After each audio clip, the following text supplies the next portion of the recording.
ಅಭ್ಯಾಸ 3.1 ಮುಖ್ಯ ಪ್ರಶ್ನೆ 4ನೇ ಮಾಡೋಣ. ಮುಂದೆ ನೀಡಿದವುಗಳಲ್ಲಿ ಯಾವ ರೇಖಾತ್ಮಕ ಸಮೀಕರಣಗಳ ಜೋಡಿಗಳು ಸ್ಥಿರವಾಗಿವೆ ಅಥವಾ ಅಸ್ಥಿರವಾಗಿವೆ? ಸ್ಥಿರವಾಗಿದ್ದರೆ ನಕ್ಷಕ್ರಮದಿಂದ ಪರಿಹಾರವನ್ನು ಪಡೆಯಿರಿ. ಈ ಒಂದು ಪ್ರಶ್ನೆಯಲ್ಲಿ ಏನದಂತಂದ್ರೆ, ಯಾವ ಒಂದು ಸಮೀಕರಣಗಳು ಸ್ಥಿರವಾಗಿದ್ದರೆ ಆ ಒಂದು ಸಮೀಕರಣದ ಪರಿಹಾರ ಎಂಬುದು ನಕ್ಷಕ್ರಮದಿಂದ ಅದರ ಪರಿಹಾರವನ್ನು ಮಾಡಬೇಕಂತ. ಇಲ್ಲಿ ನಿಮಗೂ ಆ ಒಂದು ಸಮೀಕರಣಗಳ ಗುಣಗಳನ್ನು ನಿಮಗೂ ತಿಳಿದಿರಬೇಕು. ಇಲ್ಲಿ ಮೊದಲನೇ ಗುಣ ಸ್ಥಿರ ಜೋಡಿ. ಯಾವ ಎರಡು ಸಮೀಕರಣಗಳು a1/a2 is not equal to b1/b2 ಇದ್ದಾಗ ಅಂತ ಸಮೀಕರಣವು ಯಾವ ರೇಖೆಯನ್ನು ಉಂಟು ಮಾಡ್ತಾವ ಅಂತಂದ್ರೆ ಛೇದಿಸುವ ರೇಖೆಗಳನ್ನು ಉಂಟು ಮಾಡ್ತಾರೆ. ಇದು ಅನನ್ಯ ಪರಿಹಾರ ಅಥವಾ ಒಂದು ಪರಿಹಾರ ಇರ್ತದೆ. ಇಂಥ ಪರಿಹಾರಗಳು ಏನಂತ ಸ್ಥಿರ ಜೋಡಿಯನ್ನು ಉಂಟು ಮಾಡ್ತದೆ. ಮತ್ತ ಎರಡನೇದಾಗಿ ಯಾವ ಅಂತಂದ್ರು ಅವಲಂಬಿತ ಅಥವಾ ಸ್ಥಿರ ಜೋಡಿ.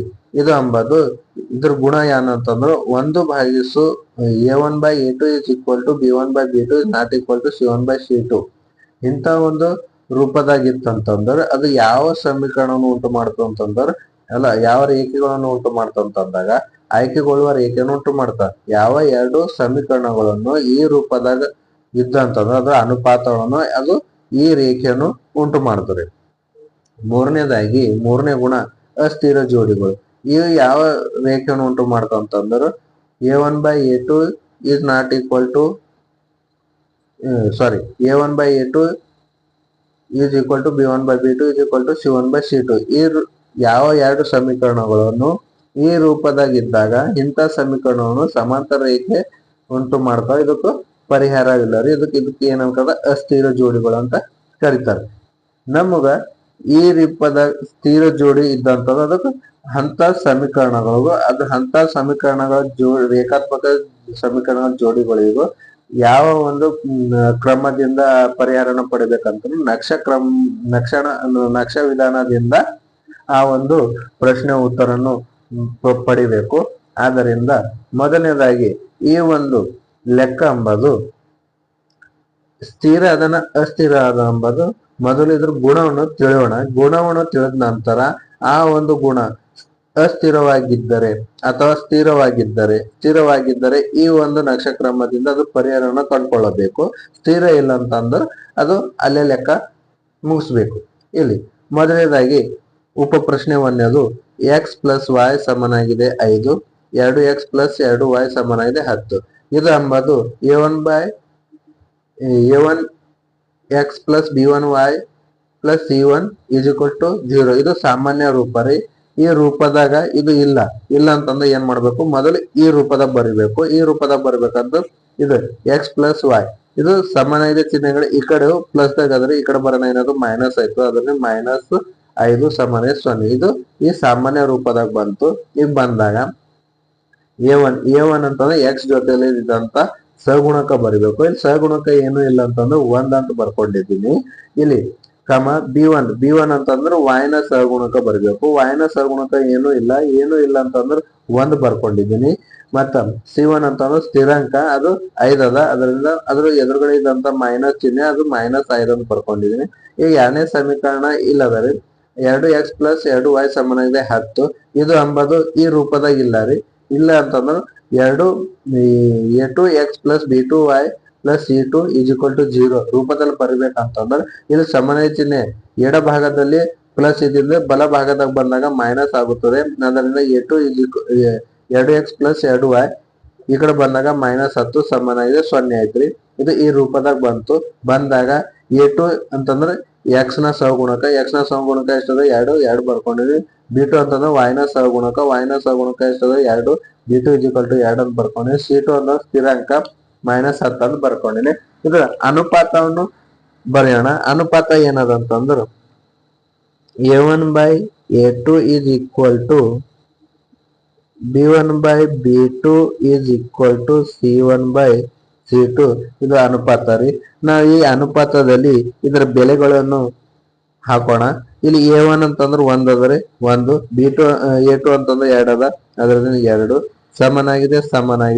B1 ಅಂತಂದ್ರೆ 1 ಅದ 1, B2 ಅಂತಂದ್ರೆ 2 ಅದ 2 ಸಮನಾಗಿದೆ. C1 ಅಂತಂದ್ರೆ -5 ಅದ ಮತ್ C2 ಅಂತಂದ್ರೆ 10 ಅದ -10. ಇಲ್ಲಿ ಅಂಶದಲ್ಲಿ ಮೈನಸ್, ಛೇದದಲ್ಲಿ ಮೈನಸ್ ಇದ್ದಾಗ ಮೈನಸ್ ಮೈನಸ್ ಏನೈತ ಕ್ಯಾನ್ಸಲ್ ಆಗೈತ. ಕ್ಯಾನ್ಸಲ್ ಆದಂತಂದ್ರೆ ಈ 5 ಮತ್ತು 10 ಅಂಶ ಮತ್ತು ಛೇದ ಒಂದೇ ಮಧ್ಯದಿಂದ ಭಾಗವಾಗುತ್ತದೆ. ಆದ್ದರಿಂದ 5 1 5 2 ಭಾಗ ಮಾಡಿದೀನಿ. ಇಲ್ಲಿ 1/2 ಸಮನಾಗಿದೆ, 1/2 ಸಮನಾಗಿದೆ, 1/2. ಈ ಮೂರು ಅನುಪಾತಗಳು ಏನವ್ರಿ ಸಮನಾಗಿ ಬಂದಂತಂದಾಗ ಇಲ್ಲಿ ಏನಂತ ಬರಬೇಕಂದ್ರೆ ಆದ್ದರಿಂದ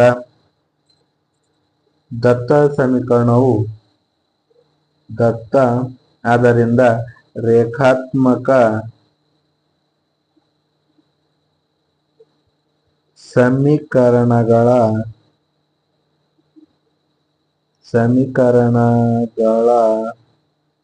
ಜೋಡಿಗಳು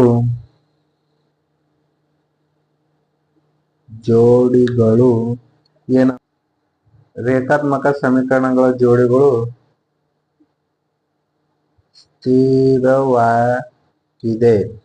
ಸ್ಥಿರವಾಗಿದ್ದಾಗ ಈ ಒಂದು ಸಮೀಕರಣಗಳ ಪರಿಹಾರ ಎಂಬುದು ನಕ್ಷಕ್ರಮದಿಂದ ಮಾಡೋಣ. ಅದು ನಕ್ಷಕ್ರಮದಿಂದ ಮಾಡ್ಬೇಕಾದ್ರೆ ಮೊದಲು ನಕ್ಷಕ್ಕಿಂತ ಮುಂಚೆ ಏನ್ ಮಾಡ್ಬೇಕಂದ್ರೆ ಒಂದು ಬೆಲೆಗಳನ್ನು ಮಾಡೋಣ. ಇಲ್ಲಿ ಮೊದಲನೇ ಸಮೀಕರಣ x + y ಸಮನಾಗಿದೆ 5. ಇದರ ಬೆಲೆಯನ್ನು ತೆಗೆದಾಗ ಮೊದಲು y ರೂಪದಲ್ಲಿ ಬರೋಣ. y ಸಮನಾಗಿದೆ 5. ಇಲ್ಲಿ x ಎಂಬುದು ಪ್ಲಸ್ ದಾಗ ಸಮನಾಗಿದೆ, ಚಿಹ್ನೆ ಈ ಕಡೆ ಬಂದಾಗ ಮೈನಸ್ ಆಗುತ್ತೆ, -x. ಮೊದಲು ಈ x ನ ಬೆಲೆ 0 ಕೊಟ್ಟಾಗ y ನ ಬೆಲೆ ಏನಾಯ್ತು ಅಂತ ನೋಡೋಣ. y ಸಮನಾಗಿದೆ 5 - 0 ಸಮನಾಗಿದೆ ಎಷ್ಟ್ರಿ 5. ಮತ್ತು x ಸಮನಾಗಿದೆ 3 ಕೊಟ್ಟಾಗ y ನ ಬೆಲೆ ಏನಾಗ್ತದ 5 - x ಅಂತಂದ್ರೆ 3 ಸಮನಾಗಿದೆ y ನ ಬೆಲೆ ಎಷ್ಟು 5 - 3 ಅಂತದ. 5ರಲ್ಲಿ 3 ಕಳೆದಾಗ 2. ಆದ್ದರಿಂದ ಇಲ್ಲಿ ಕನಿಷ್ಠ 2 ಬಿಂದುಗಳು ಸಾಕು ನಮಗೆ. ಇನ್ನು ಬೇಕಾದ್ರೆ ಹೆಚ್ಚಿನ ಬಿಂದುಗಳನ್ನು ಪಡೆಯಬಹುದು. ನಾವಿಲ್ಲಿ ಇದೇ x ಸಮನಾಗಿದೆ 0, x ಸಮನಾಗಿದೆ 3 ತೆಗೆದುಕೊಳ್ಳಬೇಕಂತ ಏನು ನಿಯಮ ಇಲ್ಲ ಮಕ್ಕಳೇ. ನೀವು ಬೇಕಾದ್ರೆ ಬೇರೆ ಯಾವುದೇ ಬೆಲೆಗಳನ್ನು ಇಡಬಹುದು. ಇಲ್ಲಿ ಬಲಭಾಗದಲ್ಲಿ 5 ಇರುವುದರಿಂದ 5ಕ್ಕಿಂತ ಚಿಕ್ಕದಾದ ಬೆಲೆಗಳನ್ನು ಇಟ್ಟಾಗ ಆ ಒಂದು ನಕ್ಷೆ ಹಾಳೆ ಮೇಲೆ ಸುಲಭವಾಗಿ ನಕ್ಷೆಗಳನ್ನು ಪ್ರತಿನಿಧಿಸಬಹುದು. ಆದ್ದರಿಂದ ಇದಕ್ಕಿಂತ ಚಿಕ್ಕದಾದ ಬೆಲೆಗಳನ್ನು ಏನ್ ಮಾಡಬಹುದು ನಾವು ತೆಗೆದುಕೊಳ್ಳಬೇಕು. ಅದನ್ನೇ ತೆಗೆದುಕೊಂಡಿದ್ದೀನಿ. ಇದನ್ನು ಒಂದು ಕೋಷ್ಟಕ ರೂಪದಲ್ಲಿ ಬರೆದಾಗ x + y ಸಮನಾಗಿದೆ 5.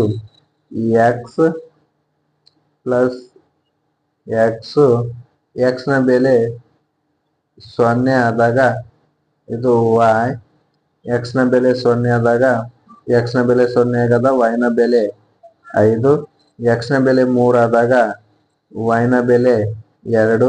ಇದನ್ನು ಒಂದು ಕೋಷ್ಟಕದ ರೂಪದಲ್ಲಿ ಹಾಕಿದಾಗ ಈ ರೀತಿ ಬರುತ್ತದೆ. ಇದು ಎರಡನೇ ಸಮೀಕರಣ. ಇಲ್ಲದರಿ ಮಕ್ಕಳೇ ಏನದ ಅಂತಂದ್ರೆ 2x + 2y ಸಮನಾಗಿದೆ 0. ಇದನ್ನು ನಾವು y ರೂಪದಲ್ಲಿ ಬರೆದಾಗ ಇಲ್ಲಿ 2y ಸಮನಾಗಿದೆ 10. ಇಲ್ಲಿ 2x ಪ್ಲಸ್ ದಾಗ ಅದರಿ, ಸಮನಾಗಿ ಚಿಹ್ನೆ ಈ ಕಡೆ ಬಂದ -2x ಆಗುತ್ತದೆ. ಇದು 2y ಗುಣಲಬ್ಧದಲ್ಲಿ ಅದರಿ, ಇದು ಗುಣಲಬ್ಧದಲ್ಲಿ ಇದೆ, ಸಮನಾಗಿ ಚಿಹ್ನೆ ಈ ಕಡೆ ಬಂದ ಭಾಗಲಬ್ಧದಲ್ಲಿ ಬರ್ತಾ, ಅದರಿಂದ y ಉಳಿತು 10 - 2x/2. ಇಲ್ಲಿ x ನ ಬೆಲೆ ಆದೇಶಿಸಿದಾಗ x ನ ಬೆಲೆ ಇಲ್ಲಿ ಯಾವ ಬೆಲೆಯನ್ನು ನೀಡಬಹುದು. ಇಲ್ಲಿ ಬಲಭಾಗದಲ್ಲಿ 10 ಇರುವುದರಿಂದ ನಾವು ಇದಕ್ಕಿಂತ ಚಿಕ್ಕದ ಬೆಲೆಯನ್ನು ಆದೇಶಿಸೋಣ. x ನ ಬೆಲೆ 1 ಆದಾಗ y ನ ಬೆಲೆ ಏನಾಗುತ್ತಂದ್ರ y ಸಮನಾಗಿದೆ 10 - 2x/2 ಸಮನಾಗಿದೆ 10 - 2 ಇಂಟು ಎಕ್ಸ್ ಅಂತಂದ್ರೆ 1 ಇಂಟು 1 ಭಾಗಿಸು 2 ಸಮನಾಗಿದೆ 10.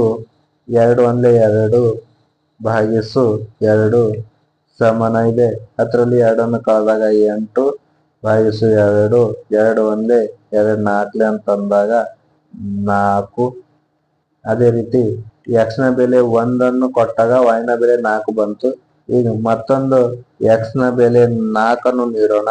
y ನ ಬೆಲೆ ಏನ್ ಬರುತ್ತೆ ಅಂತಂದಾಗ y ಸಮನಾಗಿದೆ 10 ಮೈನಸ್ 2x ಭಾಗಿಸು 2 ಸಮನಾಗಿದೆ 10 ಮೈನಸ್ 2 x ಅಂತಂದ್ರೆ ಎಷ್ಟು 4 2 ಇಂಟು 4 ಭಾಗಿಸು 2 ಸಮನಾಗಿದೆ 10 ಮೈನಸ್ 2 4 8 ಭಾಗಿಸು 2 ಸಮನಾಗಿದೆ 10ರಲ್ಲಿ 8 ಕಳೆದಾಗ 2 ಇದು 2 ಇದು 2 1 2 1 ಆದ್ದರಿಂದ 1.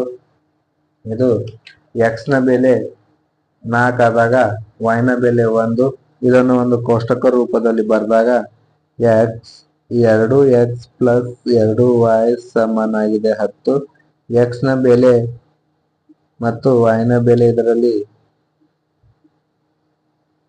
ನೀಡಿದಾಗ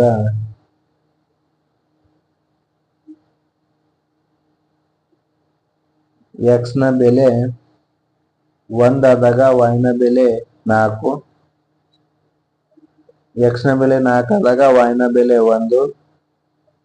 ಈ ಒಂದು ಬಿಂದುಗಳ ಸಹಾಯದಿಂದ ನಕ್ಷೆ ಹಾಳೆಯ ಮೇಲೆ ನಕ್ಷೆಯನ್ನು ರಚಿಸೋಣ.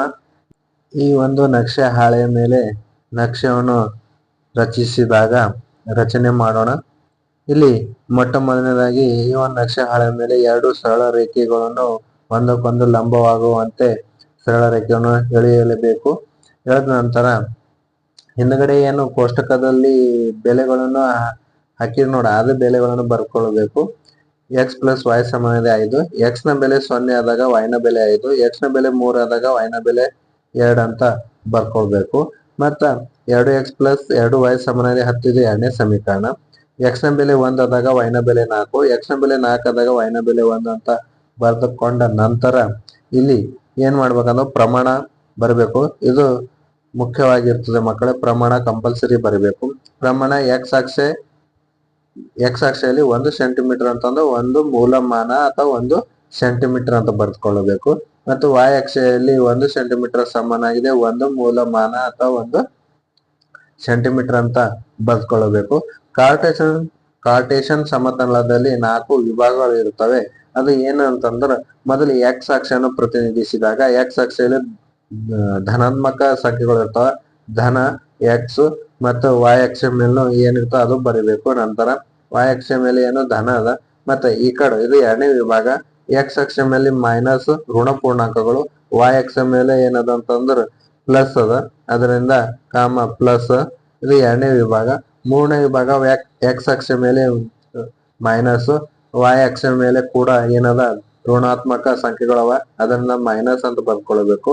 ಮತ್ತ ಇದು ಎಕ್ಸ್ ಅಕ್ಷ ಮೇಲೆ ಇಲ್ಲಿ ಏನದಂತ 4ನೇ ವಿಭಾಗದಲ್ಲಿ ಪ್ಲಸ್, y ಅಕ್ಷ ಮೇಲೆ ಮೈನಸ್, ಕಾಮ ಮೈನಸ್ ಅಂತ ಬರ್ಕೊಳ್ಬೇಕು. ಯಾವಾಗಲೂ ಬಿಂದುಗಳನ್ನು ಅಥವಾ ಚಿಹ್ನೆಗಳನ್ನು ಇದು ಎಕ್ಸ್ ನಿರ್ದೇಶಾಂಕ y ನಿರ್ದೇಶಾಂಕ ಯಾವಾಗಲೂ ಎಕ್ಸ್ ನಿರ್ದೇಶಾಂಕ ಮೊದಲು ಏನ್ ಮಾಡ್ಬೇಕು ಪ್ರತಿನಿಧಿಸಬೇಕು. ಪ್ರತಿನಿಧಿಸಿದಾಗ ಈಗ ಮೊದಲನೇದಾಗಿ ಮೊದಲನೇ ಸಮೀಕರಣವನ್ನು ತೆಗೆದುಕೊಂಡಾಗ ಮೊದಲನೇ ಸಮೀಕರಣ ಏನದ ಅಂತಂದ್ರೆ ಎಕ್ಸ್ ನ ಬೆಲೆ 0 ಆದಾಗ y ನ ಬೆಲೆ 5. ಇಲ್ಲಿ ಎಕ್ಸ್ ನ ಬೆಲೆ 0 ಅಂತಂದ್ರೆ ಇದು ಎಕ್ಸ್ ರೇಖೆ. ಎಕ್ಸ್ ರೇಖೆ ಮೇಲೆ 0 ಅಂತಂದ್ರೆ ಇಲ್ಲಿ 0 ಅದ, ಇದು 0. ಎಕ್ಸ್ ನ ಬೆಲೆ 0 ಆದಾಗ y ನ ಬೆಲೆ ಎಷ್ಟಂದ್ರೆ 5 ಅದ. y ನ ಬೆಲೆ ಅಂತಂದ್ರೆ ಇಲ್ಲಿ ಮೇಲೆ ಹೋಗ್ಬೇಕು. 1 2 3 4 5. ಇಲ್ಲಿ ಇದು ಬಿಂದು ರೀ. ಇದು ಬಿಂದುವನ್ನು ಈ ರೀತಿ ಗುರುತಿಸ್ಬೇಕು. ಈ ಬಿಂದುವನ್ನು ಗುರುತಿಸಿದಾಗ ಇದು ಕಾಣಲ್ ಹೊಂಟದ ಮಕ್ಕಳೇ. ನಾನಂತೂ ಪೆನ್ದಿಂದ ಬಿಡಿಸ್ತೀನಿ, ನೀವು ಪೆನ್ಸಿಲ್ ದಿಂದನೇ ಬಿಡಿಸ್ರಿ. ಇಲ್ಲಿ ಮೊದಲು ಎಕ್ಸ್ ನ ಬೆಲೆ 0, y ನ ಬೆಲೆ 5. ಅದೇ 0.5 ಬಿಂದು. ಇದು ಯಾವ ಬಿಂದು ಅಂತ 0.5 ಬಿಂದು. ಎಕ್ಸ್ ನಿರ್ದೇಶಾಂಕ 3 ಆದರೆ y ನ ನಿರ್ದೇಶಾಂಕ 2. ಎಕ್ಸ್ ನಿರ್ದೇಶಾಂಕ 3 ಅಂತಂದ್ರ ಇಲ್ಲಿ 1 2 3. ಇಲ್ಲಿ ಎಕ್ಸ್ ನ ಬೆಲೆ 3 ಆದಾಗ y ನ ಬೆಲೆ 2 ಅಂತಂದಾಗ ಮೇಲ್ಗಡೆ ಹೋಗ್ಬೇಕು. ಇದು 1 2 ಇದುವರೆಗೂ ಬಿಂದು. ಈ ಬಿಂದು ಎಂಬುದು ಯಾವ ಬಿಂದು ಪ್ರತಿನಿಧಿಸುವ ಅಂತಂದ್ರ 3, 2 ಬಿಂದುವನ್ನು ಪ್ರತಿನಿಧಿಸುವ ಕನಿಷ್ಠವಾಗಿ 2 ಬಿಂದುಗಳಿದ್ದರೂ ನೀವೊಂದು ನಕ್ಷೆಯನ್ನು ರಚಿಸಬಹುದು. ಇಲ್ಲ ಅಂತಂದಾಗ ನೀವು ಹೆಚ್ಚಿನ ಬಿಂದುಗಳನ್ನು ಕೂಡ ಇದ್ದಾಗ ನಾವು ಏನ್ ಮಾಡ್ಬೋದು ಅಂತ ಸರಳ ರೇಖೆಯನ್ನು ರಚಿಸಬಹುದು. ನಾ ಇಲ್ಲಿ 2 ಬಿಂದುಗಳನ್ನು ತೆಗೆದುಕೊಂಡಿನಿ. 2 ಬಿಂದುಗಳನ್ನು ಇಲ್ಲೊಂದು ಬಿಂದು ಈ 2 ಬಿಂದುಗಳನ್ನು ಅಳತೆ ಪಟ್ಟಿ ಸಹಾಯದಿಂದ ಸೇರಿಸೋಣ. ಅಳತೆ ಪಟ್ಟಿ ಸಹಾಯದಿಂದ ಸೇರಿಸಿದಾಗ ಇಲ್ಲೊಂದು ಸರಳ ರೇಖೆಯನ್ನು ಉಂಟಾಗುತ್ತದೆ. ಈ ಸರಳ ರೇಖೆಯನ್ನು ಪ್ರತಿನಿಧಿಸುವ ಸಮೀಕರಣ ಯಾವ್ದಂತ ಇದು ಯಾವುದು x ಪ್ಲಸ್ y ಸಮನಾಗಿದೆ 5. ಈ ಪ್ರತಿನಿಧಿಸುವ ಸರಳ ರೇಖೆ ಇದು. ಈಗ ಎರಡನೇ ಸಮೀಕರಣ ಅಂತಂದಾಗ 2x ಪ್ಲಸ್ 2y ಸಮಾನ 10. ಈ ಬೆಲೆಯನ್ನು x ನ ಬೆಲೆ 1 ಆದಾಗ x ನ ಬೆಲೆ 1 ಅಂದಾಗ x ನ ಬೆಲೆ 1 ಇಲ್ಲದರಿ y ನ ಬೆಲೆ 4 ಅಂತಂದಾಗ ಇದೇ ರೀತಿ ಮೇಲ್ಗಡೆ 4 ಮ್ಯಾಲ ಹೋಗ್ಬೇಕು. 1 2 3 4 ಇಲ್ಲಿ ಬರ್ತದ. ಇಲ್ಲಿ ಬಂದಾಗ ಈ ಬಿಂದುವನ್ನು 1,4 ಅಂತ ಬರೆಯೋಣ. ಮತ್ತ x ನ ಬೆಲೆ 4 ಆದಾಗ y ನ ಬೆಲೆ 1, x ನ ಬೆಲೆ 4 ಅಂತಂದಾಗ 1 2 3 4 y ನ ಬೆಲೆ 1 ಅಂದಾಗ ಇಲ್ಲಿ ಬರ್ತದ. ಇದು ಎಂಬುದು 4,1 ಅನ್ನು ಪ್ರತಿನಿಧಿಸುವ. ಇದೇ ರೀತಿ ಒಂದರ ಮೇಲೆ ಒಂದು ರೇಖೆಗಳನ್ನು ಬಂದಾಗ ಇದಕ್ಕ ಈ ರೀತಿ ಒಂದರ ಮೇಲೆ ಒಂದು ರಚಿಸೋಣ. ರಚನೆ ಆದಂತ ನಂತರ ಇಲ್ಲಿ ಏನ್ ಮಾಡ್ಬೇಕಂತಂದ್ರೆ ಇವು ಎರಡು ಸಮೀಕರಣಗಳು ಕೊಟ್ಟಿರುವ 2 ಸಮೀಕರಣಗಳ ಜೋಡಿಗಳಿಗೆ ಏನದಂತಂದ್ರ ಅಪರಿಮಿತ ಪರಿಹಾರಗಳವರಿ. ಈ ಅಪರಿಮಿತ ಪರಿಹಾರಗಳು ಏಕೆಂದರೆ 2 ಸಮೀಕರಣಗಳ ಸರಳ ರೇಖೆಗಳು ಒಂದರ ಮೇಲೊಂದು ಆಯ್ಕೆಗೊಂಡಿದ್ದಾವೆ. ಆದ್ದರಿಂದ ಈ ಒಂದು ಸಮೀಕರಣಗಳಿಗೆ ಸಮೀಕರಣಗಳಿಗೆ ಅಪರಿಮಿತ ಪರಿಹಾರಗಳವರಿ. ಇದನ್ನು ವಾಕ್ಯ ರೂಪದಾಗ ಬರೆದಾಗ ಈ ರೀತಿ ಬರಿಬೇಕು ಮಕ್ಕಳೇ. ಕೊಟ್ಟಿರುವ ಸಮೀಕರಣಗಳ ಜೋಡಿಗಳಿಗೆ ಅಪರಿಮಿತ ಪರಿಹಾರಗಳಿವೆ ಏಕೆಂದರೆ 2 ಸಮೀಕರಣಗಳ ಸರಳ ರೇಖೆಗಳು ಆಯ್ಕೆಗೊಳ್ಳುತ್ತವೆ ಅಂತಂದ್ರ ಒಂದರ ಮೇಲೆ ಒಂದು ಆಯ್ಕೆಗೊಂಡಿದ್ದಾವೆ. ಆದ್ದರಿಂದ ಇದಕ್ಕೆ ಎಷ್ಟು ಪರಿಹಾರಗಳ ಅಪರಿಮಿತ ಪರಿಹಾರಗಳವರೆ. 1ನೇ ಮುಖ್ಯ ಉಪ ಪ್ರಶ್ನೆ ಮುಗಿತು. 2ನೇ ಉಪ ಪ್ರಶ್ನೆ x ಮೈನಸ್ y ಸಮನಾಗಿದೆ 8. ಇದು 1ನೇ ಸಮೀಕರಣ. 3x ಮೈನಸ್ 3y ಸಮನಾಗಿದೆ 16. ಇದು 2ನೇ ಸಮೀಕರಣ. ಈ 2 ಸಮೀಕರಣಗಳು ಆದರ್ಶ ರೂಪ ಸಾಮಾನ್ಯ ರೂಪದಲ್ಲಿ ಇಲ್ಲ. ಆದ್ದರಿಂದ ಮೊದಲು ಸಾಮಾನ್ಯ ರೂಪದಲ್ಲಿ ಬರೆದುಕೊಳ್ಳೋಣ. a1x plus b1y plus c1 0. ಇದು ಸಾಮಾನ್ಯ ರೂಪ. ಮೊದಲನೇ ಸಮೀಕರಣ ಇದು ಸಮನಾಗಿದೆ ಚಿಹ್ನೆ ಎಡಭಾಗದಲ್ಲಿ ಇದನ್ನ ಬಲಭಾಗದಾಗ ಬಂದಾಗ ಮೈನಸ್ ಆಗ್ತದೆ. a1 x minus y minus 8 ಸಮನಾಗಿದೆ 0. ಇದು ಸಾಮಾನ್ಯ ರೂಪದಾಗ ಬಂತು. ಈ x1 ಅಂದ್ರೆ x ನ ಸಹಗುಣಕ. x ಇಲ್ಲದ್ರೆ ಇದು ಸಹಗುಣಕ ಏನಿಲ್ಲ ಅಂತ 1. ಇದು b1y ಅಂತಂದ್ರೆ y ಇಲ್ಲದ್ರೆ y ನ ಸಹಗುಣಕ ಏನಿಲ್ಲ ಅಂತಂದ್ರೆ 1 ಇರ್ತದೆ. ಅದರಿಂದ b1 ಮೈನಸ್ 1 ಅಂತ ತಿಳ್ಕೊಂಡೆ. c1 ಅಂತಂದ್ರೆ ಸ್ಥಿರಾಂಕ ಮೈನಸ್ 8 ಬರ್ಕೊಂಡೆ. 2ನೇ ಸಮೀಕರಣ ಕೂಡ ಏನಂತಂದ್ರ ಸಾಮಾನ್ಯ ರೂಪದಲ್ಲಿಲ್ಲ. ಅದನ್ನು ಸಾಮಾನ್ಯ ರೂಪದಾಗ ಬರ್ದಾಗ 3x ಮೈನಸ್ 3y ಮೈನಸ್ 16 ಸಮನಾಗಿದೆ 0 ಆಯ್ತದ. ಇದರ ಸಾಮಾನ್ಯ ರೂಪ ಅಂತಂದ್ರೆ a2x plus b2y plus c2 0. ಇದನ್ನು a2 ಅಂತ ಅಂದಾಗ x ನ ಸಹಗುಣಕ. x ಇಲ್ಲದ್ರೆ ಇದರ ಸಹಗುಣಕ ಅಂದ್ರೆ 3 ಬರ್ಕೊಂಡಿದ್ದೀನಿ. b2 ಅಂತ ಅಂದಾಗ b2 y ನ ಸಹಗುಣಕ. y ಇಲ್ಲದ್ರೆ ಇದ್ರ ಸಹಗುಣಕ ಎಷ್ಟು 3 ಅದ. -3 c2 ಅಂತಂದ್ರೆ ಸ್ಥಿರಾಂಕ. ಇದು -16 ಬರ್ಕೊಂಡಿದ್ದೀನಿ. ಈಗ ಅನುಪಾತದಲ್ಲಿ ಬರ್ದಾಗ a1/a2 b1/b2 c1/c2. a1 ಅಂತ a1 ನ ಬೆಲೆ ಇಲ್ಲದರಿ a1 ಅಂತ ಇದು ಬೆಲೆ ಎಷ್ಟು 1. a2 ಅಂತಂದ್ರೆ ಇಲ್ಲದ್ರೆ a2 ನ ಬೆಲೆ ಎಷ್ಟು 3 ಸಮನಾಗಿದೆ. b1 ಅಂತಂದ್ರೆ ಇಲ್ಲದ್ರೆ b1 -1. b2 ಅಂತಂದ್ರೆ ಇಲ್ಲದ್ರೆ -3 ಸಮನಾಗಿದೆ. c1 ಅಂತಂದ್ರೆ ಇಲ್ಲದ -8. c2 ಅಂತಂದ್ರೆ ಇಲ್ಲದ -16 ಅಂತ ಬರ್ತೀನಿ. ಇಲ್ಲಿ ಅಂಶ ಮತ್ತು ಛೇದದಲ್ಲಿ ಚಿಹ್ನೆ ಮೈನಸ್ ಮೈನಸ್ ಇತ್ತಂದ್ರೆ ಕ್ಯಾನ್ಸಲ್ ಆಯ್ತಾ, ಇನ್ನು ಮೈನಸ್ ಮೈನಸ್ ಇತ್ತಂತಂದ್ರೆ ಕ್ಯಾನ್ಸಲ್ ಆಗುತ್ತದೆ. ಕ್ಯಾನ್ಸಲ್ ಆದಾಗ ಇಲ್ಲಿ ಇಲ್ಲಿ ಇದು ಎರಡು ಒಂದೇ ಮಧ್ಯದಿಂದ ಭಾಗ ಆಗುತ್ತದೆ. ಈ 8 ಒಂದ್ಲೆ 8 ಎರಡ್ಲೆ 1/3 ಸಮನಾಗಿದೆ 1/3 ಸಮನಾಗಿದೆ 1/2. ಇವು ಎರಡು ಅನುಪಾತಗಳು ಸಮವಾದರೆ ಅದು ಮೂರನೇ ಅನುಪಾತ ಸಮ ಇಲ್ಲ ಅಂತಂದ್ರೆ ಇದು ಯಾವ ರೇಖೆಯನ್ನು ಉಂಟು ಮಾಡುತ್ತದೆ ಅಂತಂದ್ರ, ಅಥವಾ ಇವುದು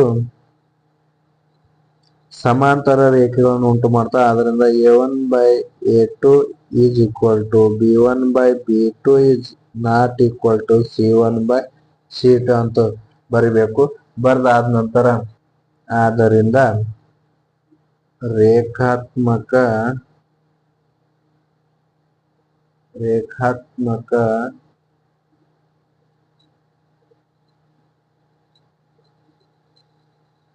ಸಮೀಕರಣ ಜೋಡಿಗಳು ಅಸ್ಥಿರವಾಗಿವೆ.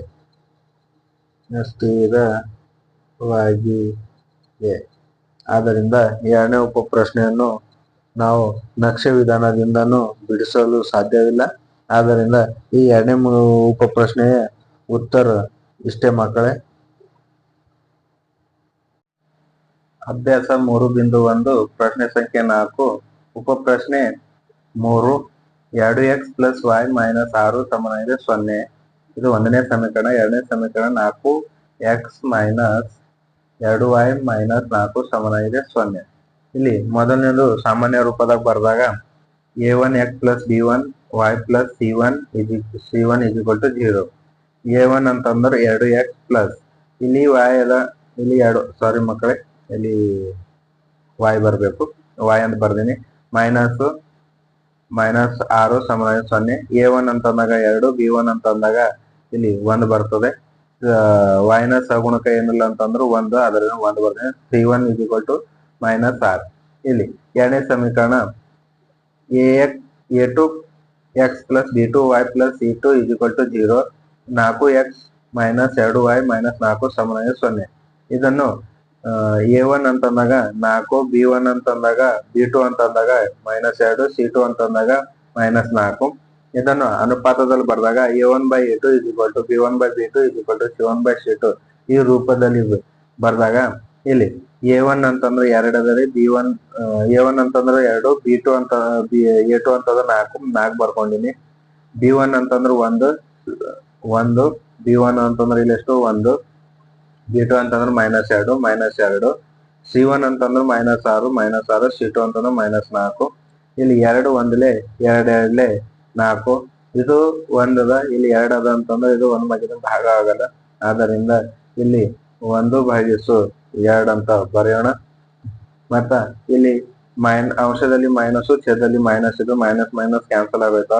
2 3 6, 2 2 4. ಆದ್ದರಿಂದ ಇಲ್ಲಿ ಅಂಶದಲ್ಲಿ 1 ಛೇದದಲ್ಲಿ 2 2. ಇಲ್ಲಿ ಅಂಶದಲ್ಲಿ 1 ಛೇದದಲ್ಲಿ -2 ಅಂತ ಬರ್ದೀನಿ ಸಮನಾಗಿದೆ. ಇಲ್ಲಿ ಅಂಶದಲ್ಲಿ 3 ಛೇದದಲ್ಲಿ 2 ಅಂತ ಬರ್ದೀನಿ.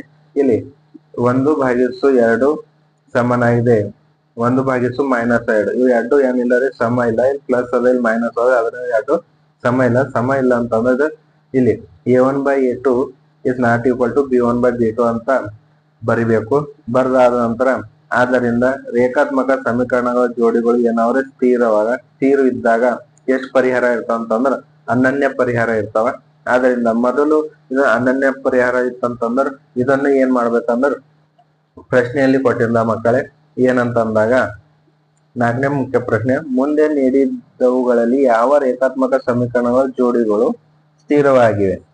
ಇವೆಲ್ಲ ಕೊಟ್ಟಿದ್ದ ಸಮೀಕರಣಗಳಲ್ಲಿ ಈ ಯಾವುದು ಒಂದು ಸಮೀಕರಣ ಜೋಡಿ ಎಂಬುದು ಏನಾದ್ರೆ ಸ್ಥಿರ ಅದ. ಅಂತ ಸ್ಥಿರ ಇದ್ದಾಗ ಏನ್ ಮಾಡ್ಬೇಕಂದ್ರ ನಕ್ಷಕ್ರಮದಿಂದ ಪರಿಹಾರನು ಪಡೆಯಿರಿ ಅಂತ ಇದೆ. ಆದ್ದರಿಂದ ಈ ಒಂದು ಪ್ರಶ್ನೆ ಸ್ಥಿರವಾಗಿ ಬಂದಿರುವುದರಿಂದ ಇದನ್ನು ಏನ್ ಮಾಡ್ಬೇಕು, ನಕ್ಷಕ್ರಮದಿಂದ ಇದರ ಪರಿಹಾರನ ಪಡಿಬೇಕು. ನಕ್ಷಕ್ರಮದಿಂದ ಪರಿಹಾರ ಪಡಿಬೇಕಂದ್ರೆ ಮೊದಲು ಈ ಸಮೀಕರಣಗಳಿಗೆ ಮೊದಲು y ರೂಪದಲ್ಲಿ ಬರೆಯೋಣ.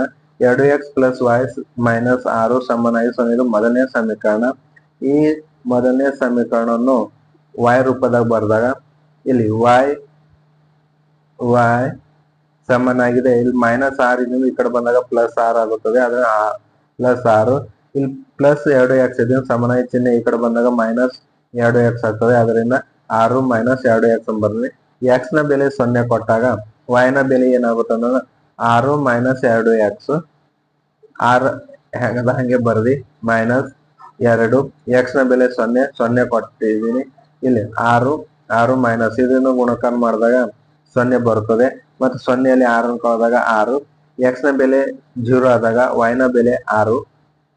ಅದೇ ರೀತಿ ಮತ್ತೊಂದು x ಸಮನಾಗಿದೆ 1, y ಸಮನಾಗಿದೆ 6 minus 2x 6 minus 2 into X 2 into 1 ಅಂತ x ನ ಬೆಲೆ 1 ಅದ, ಅದನ್ನ 1 ಬರ್ಕೊಂಡಿನಿ. ಇಲ್ಲಿ 2 1 2, 6 2 ಕಳೆದಾಗ 4, x ನ ಬೆಲೆ 1 ಆದಾಗ y ನ ಬೆಲೆ 4 ಇದೆ ಎಂಬುದು ಒಂದು ಕೋಷ್ಟಕ ರೂಪದಲ್ಲಿ ಬರ್ಕೊಂಡಿದ್ದೀನಿ. 2x ಪ್ಲಸ್ y ಮೈನಸ್ 6 ಸಮನಾಗಿದೆ 0 ಇದನ್ನು ಪ್ರತಿನಿಧಿಸುವ ಸಮೀಕರಣ. x ನ ಬೆಲೆ 0 ಆದಾಗ y ನ ಬೆಲೆ 6, x ನ ಬೆಲೆ 1 ಆದಾಗ y ನ ಬೆಲೆ 4. ಇದು ಒಂದನೇ ಸಮೀಕರಣವನ್ನು 2 ಬಿಂದುಗಳಾಗಿ ಪಡ್ಕೊಂಡಿದ್ದೀನಿ. ಈಗ ಇಲ್ಲಿ ಎರಡನೇ ಸಮೀಕರಣವನ್ನು ನೋಡೋಣ. ಎರಡನೇ ಸಮೀಕರಣ ಇದು 4x ಮೈನಸ್ 2y ಮೈನಸ್ 4 ಸಮನಾಗಿದೆ 0. ಇಲ್ಲಿ 4x ಅನ್ನು y ರೂಪದಾಗ ಬರ್ದಾಗ 4x ಮೈನಸ್ ಇದು ಮೈನಸ್ 2y ಇದರಿಂದ ಈ ಕಡೆ ಬಂದಾಗ ಪ್ಲಸ್ ಆಗುತ್ತದೆ. ಪ್ಲಸ್ ಆದಾಗ ಇದರಲ್ಲಿ ಇಲ್ಲಿ ಏನು ಉಳಿತದ ಮೈನಸ್ 4 ಬರ್ದೆ ಸಮನಾಗಿದೆ 2y ಅಂತ ಬರ್ಕೊಂಡಿನಿ. ಇಲ್ಲಿ ಈ 4x ಮೈನಸ್ 4 ಸಮನಾಗಿದೆ 2 ಮತ್ತು y ಈ 2 ಗುಣಲಬ್ಧದಲ್ಲಿ ಅದ. ಗುಣಲಬ್ಧದಲ್ಲಿ 2 ಇದರಿಂದ ಈ ಕಡೆ ಬಂದಾಗ ಭಾಗಲಬ್ಧದಲ್ಲಿ ಆಯ್ತದ, ಅದನ್ನ ಭಾಗದಲ್ಲೂ ಬರ್ದಿನಿ. ಇಲ್ಲಿ ಈ ಒಂದು ಸಮೀಕರಣದಲ್ಲಿ x ನ ಬೆಲೆ 0 ಕೊಟ್ಟಾಗ y ನ ಬೆಲೆ ಏನಾಗುತ್ತದೆ ನೋಡಿದಾಗ y ಸಮನಾಗಿದೆ 4x ಮೈನಸ್ 4 ಭಾಗಿಸು 2 ಸಮನಾಗಿದೆ 4. x ನ ಬೆಲೆ 0 ಇಂಟು 0 ಮೈನಸ್ 4 ಭಾಗಿಸು 2.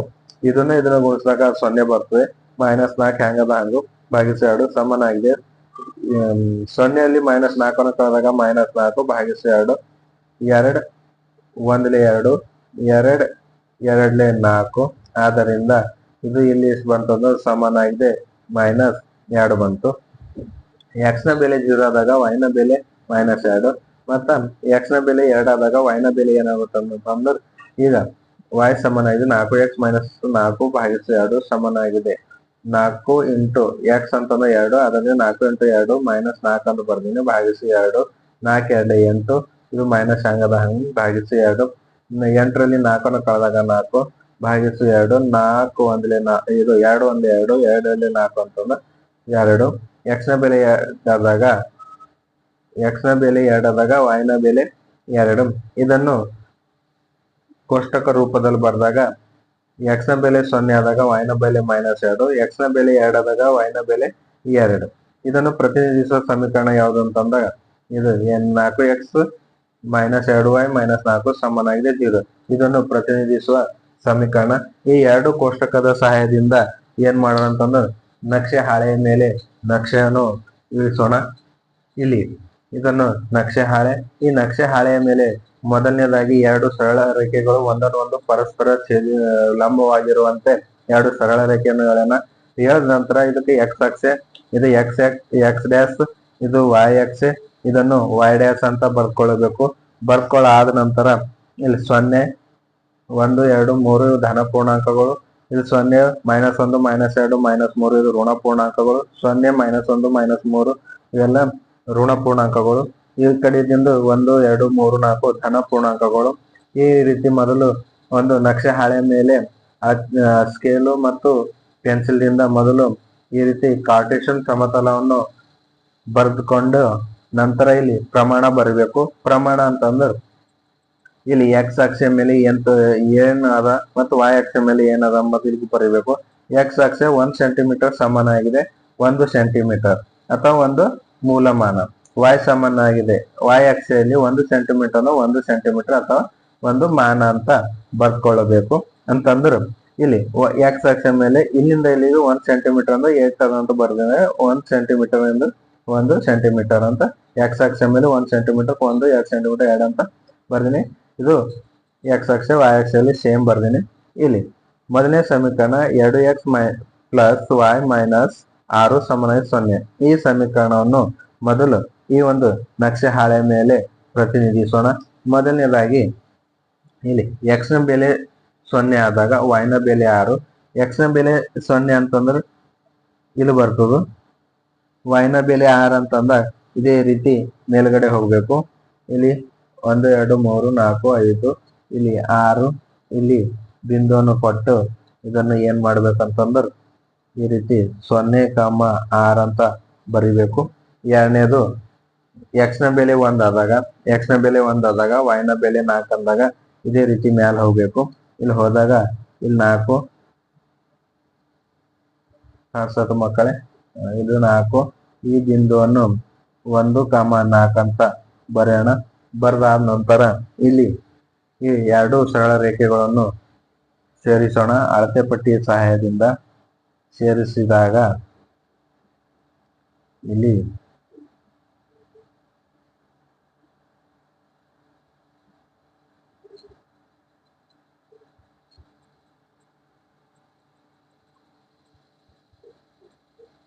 ಇದೊಂದು ಸರಳ ರೇಖೆ.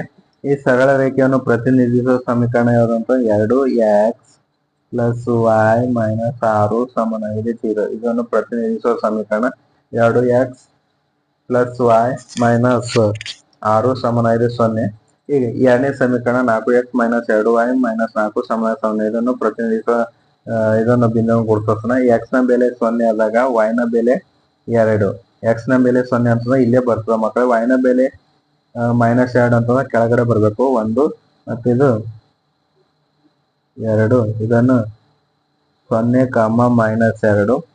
ಎಕ್ಸ್ ನ ಬೆಲೆ 2 ಆದಾಗ ವೈ ನ ಬೆಲೆ 2 ಅಂತಂದಾಗ ಇಲ್ಲಿ ಮ್ಯಾಲ ಬರಬೇಕು. ಇಲ್ಲಿ ಮ್ಯಾಲ ಬಂದಾಗ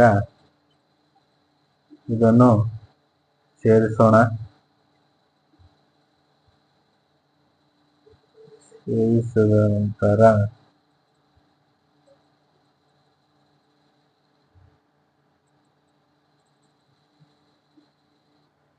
ಸೇರಿಸಿದ ನಂತರ ಇಲ್ಲೊಂದು ಬಿಂದು ಬರ್ತದೆ ಮಕ್ಕಳೇ. ಈ ಬಿಂದುವನ್ನು ಎರಡು ಸರಳ ರೇಖೆಗಳು ಒಂದು ಬಿಂದುವಿನಲ್ಲಿ ಛೇದಿಸಿದಾಗ ಯಾವ ರೇಖೆಯನ್ನು ಉಂಟು ಮಾಡ್ತಾವ? ಛೇದಿಸುವ ರೇಖೆಯನ್ನು ಉಂಟು ಮಾಡ್ತಾವ. ಆದ್ದರಿಂದ ಇಲ್ಲಿ ಕೊನೆಯಲ್ಲಿ ಏನ್ ಬರ್ಬೇಕಂತಂದ್ರು, ಆದ್ದರಿಂದ ಸಮೀಕರಣಗಳ ಜೋಡಿಗಳಿಗೆ ಒಂದು ಅಥವಾ ಅನನ್ಯ ಪರಿಹಾರಗಳಿವೆ. ಇಲ್ಲಿ ಒಂದೇ ಒಂದು ಪರಿಹಾರದ ಅದರಲ್ಲಿ ಒಂದು ಪರಿಹಾರಗಳಿವೆ. ಏಕೆಂದ್ರೆ ಎರಡು ಸಮೀಕರಣಗಳ ಸರಳ ರೇಖೆಗಳು ಛೇದಿಸುವ ರೇಖೆಯನ್ನು ಉಂಟು ಮಾಡುತ್ತವೆ. ಇದು ಮುಖ್ಯ ಪ್ರಶ್ನೆ 4ರಲ್ಲಿ. ಉಪ ಪ್ರಶ್ನೆ 3ನೇದು ಮುಗಿತು ಮಕ್ಕಳೇ. ಅಭ್ಯಾಸ 3.1ರಿಂದ ಮುಖ್ಯ ಪ್ರಶ್ನೆ 4, ಉಪ ಪ್ರಶ್ನೆ 4 ಮಾಡೋಣ. 2x ಮೈನಸ್ 2y ಮೈನಸ್ 2 ಸಮನಾಗಿದೆ 0. 4x ಮೈನಸ್ 4y ಮೈನಸ್ 5 ಸಮನಾಗಿದೆ 0. ಇದನ್ನು ಸಾಮಾನ್ಯ ರೂಪದಲ್ಲಿ ಬರೆದಾಗ a1x plus b1y plus c1 0. a1 ಅಂತಂದ್ರೆ x ನ ಸಹಗುಣಕ 2 ಅದ, ಅದರ a1 ಸಮನಾಗಿದೆ 2 ಅಂತ ಬರ್ತೀನಿ. b1y ಅಂತಂದ್ರೆ y ನ ಸಹಗುಣಕ 2 ಅದ, ಅದರ 2 ಅಂತ ಬರ್ತೀನಿ. ಇದ್ರ ಎದುರುಗಡೆ ಮೈನಸ್ ಅದ, ಮೈನಸ್ ಅಂತ ಬರ್ತೀನಿ. c1 ಅಂತಂದ್ರೆ 2, ಅದ್ರ ಎದುರುಗಡೆ ಮೈನಸ್ ಚಿನ್ನದ, ಮೈನಸ್ 2 ಅಂತ ಬರ್ತೀನಿ. ಅದೇ ರೀತಿ ಈ ಸಮೀಕರಣದಲ್ಲಿ a2x plus b2y plus c2 0. ಈ ಸಾಮಾನ್ಯ ರೂಪದಲ್ಲಿ ಬರೆದಾಗ 4x ಮೈನಸ್ 4y ಮೈನಸ್ 5 ಸಮನಾಗಿದೆ 0. x ನ ಸಹಗುಣಕ 4 ಅದ, ಅದರ a2 4. y ನ ಸಹಗುಣಕ 4 ಅದ, b2 4. ಎದುರುಗಡೆ ಮೈನಸ್ ಅದ, ಮೈನಸ್ 4 ಅಂತ ಬರ್ದೇನೆ. c2 ಸಮನಾಗಿದೆ, c2 ಅಂತಂದ್ರೆ 5 ಬರ್ದೇನೆ. ಇದ್ರ ಎದುರುಗಡೆ ಮೈನಸ್ ಅದ, ಮೈನಸ್ ಬರ್ದೇನೆ. ಇದನ್ನ ಅನುಪಾತದಲ್ಲಿ ಬರೆದಾಗ a1/a2 b1/b2 c1/c2 not equal to ಸಮಾನುಪಾತ. ಇದನ್ನ ಅನುಪಾತದಲ್ಲಿ ಬರ್ದಾಗ a1 ಅಂತಂದ್ರೆ 2 ಬರ್ದಿನಿ. a2 ಅಂತಂದ್ರೆ 4 ಅದ, 4 ಬರ್ದಿನಿ, ಸಮನಾಗಿದೆ. b1 ಅಂತಂದ್ರೆ -2, b2 ಅಂತಂದ್ರೆ -4. b1 ಅಂದ್ರೆ -2, b2 ಅಂತಂದ್ರೆ -4 ಬರ್ದಿನಿ. c1 ಅಂತಂದ್ರೆ -2, c2 ಅಂತಂದ್ರೆ -5 ಬರ್ದಿನಿ. ಇದು ಅಂಶ ಮತ್ತು ಛೇದ ಒಂದೇ ಮಾದರಿ ಭಾಗವಾಗ್ತದೆ. 2 ಒಂದಲೆ 2 2 4. ಇಲ್ಲ ಅಂಶದಲ್ಲಿ ಮೈನಸ್ ಛೇದದಲ್ಲಿ ಮೈನಸ್ ಇದು ಕ್ಯಾನ್ಸಲ್ ಆಯ್ತಾವ. 2 ಒಂದಲೆ 2 2 ಸಮನಾಗಿದೆ. ಇದು ಮೈನಸ್ ಅಂಶ ಛೇದದಲ್ಲಿ ಸಮ ಚಿಹ್ನೆಗಳಿದೆ ಕ್ಯಾನ್ಸಲ್ ಆಯ್ತಾವ. ಇದು ಮೈನಸ್ ಇದು 2 ಇದು 5 ಯಾವುದೇ ಮಾದರಿ ಭಾಗ ಆಗಲ್ಲ. ಅದರಿಂದ 2/5 ಅಂತ ಬರ್ದೀನಿ. ಆದ್ದರಿಂದ ಇದು ಅರ್ಧ ಸಮನಾಗಿದೆ. ಅರ್ಧ 2 ಏನೋ ಸಮವ, ಆದರೆ ಇದು 2/5 ಸಮ ಇಲ್ಲ. ಆದ್ದರಿಂದ A1/A2 is equal to B1/B2 is not equal to C1/C2 ಅಂತ ಬರೆಯೋಣ. ಬರೆದಾದ ನಂತರ ಆದ್ದರಿಂದ ರೇಖಾತ್ಮಕ ಸಮೀಕರಣಗಳ ಜೋಡಿಗಳು ಸ್ಥಿರವಾಗಿಲ್ಲ. ರೇಖಾತ್ಮಕ ಸಮೀಕರಣಗಳು ಸ್ಥಿರವಾಗಿಲ್ಲ ಅಂತಂದ್ರೆ ಇದು ನಕ್ಷ ಕ್ರಮದಿಂದ ಪರಿಹಾರ ಕಂಡುಕೊಳ್ಳುವ ಅಗತ್ಯವಿಲ್ಲ. ಆದ್ದರಿಂದ ಉಪಪ್ರಶ್ನೆ 4 ಇಲ್ಲಿಗೆ ಮುಗಿತು ಮಕ್ಕಳೇ.